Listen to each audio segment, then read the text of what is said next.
అనేక సహాయాలు మన కుటుంబస్తులకు చేస్తాం. వినండి జాగ్రత్త. మన ఇంటి వారికి చేస్తాం, తెలిసిన వారికి చేస్తాం, బంధువులకు సహాయాలు చేస్తాం, మేలు చేస్తాం, వారి ఆపదలు ఉన్నప్పుడు కొన్నిసార్లు ఆదుకుంటాం, పరిస్థితులు బాగలేనప్పుడు ఏదైనా సరే ఎంతకైనా తెగించి ఏదో రకంగా వారికి ఉపయోగపడడానికి, సహాయపడడానికి ఎన్నో ప్రయాసాలు మనం పడతాం.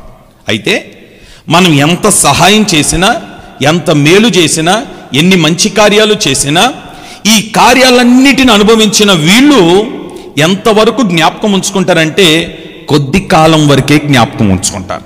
నువ్వు ఎంత మేలైనా చెయ్యి, ఒక ప్రాణాపాయము నుండి ఆ వ్యక్తిని నువ్వు తప్పించినా కొంతకాలం వరకు నిన్ను జ్ఞాపకం చేసుకుంటాడు. ఆ తర్వాత నిన్ను మరిచిపోతాడు. మరలా ఎప్పుడు గుర్తొస్తుందో తెలుసా? నువ్వు ఎప్పుడైనా కనబడితే గుర్తొస్తుందే తప్ప తనకు తాను ఎప్పుడు కూడా ఏ విషయంలో కూడా గుర్తు చేసుకోడు కొంతకాలం అయిపోయిన తర్వాత. ఇది మానవునికి సహజమే.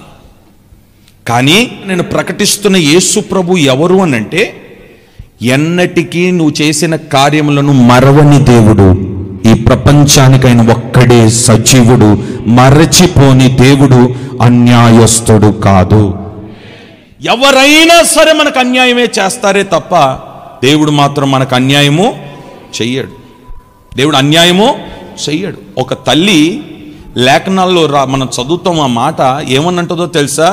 దేవుడు నాకు అన్యాయము ఎవరన్నారా మాట? నయోమి అంటుంది. ఏమంటుంది? దేవుడు నాకు, నేను ఒక్క మాట చెప్తాను వినండి, దేవుడు ఎన్నడూ ఎవరికి ఎప్పుడు కూడా అన్యాయము చెయ్యడు. ఆయన అన్యాయము చేసే దేవుడే కాదు. ఆయనకున్న ఒకే ఒక మంచి పేరు ఏంటంటే న్యాయమూర్తి. నీవు చేసిన కార్యమును ఎవరినో లాయర్ని పెట్టి మధ్యవర్తిగా ఏం పని చేస్తున్నాడు, ఏం కార్యం చేస్తున్నాడు అని మధ్యవర్తిగా పెట్టుకొని వారి ద్వారా విచారణ చేసేవాడు కాదు. స్వయాన ఆయన్నే నీ మీద దృష్టి నిలిపి, నీ మీద కన్నులు నిలిపి, నిన్ను గమనిస్తూ, నీవు చేసిన కార్యములను చూస్తూ, ఇప్పుడు ఆయన ఏమంటాడో తెలుసా?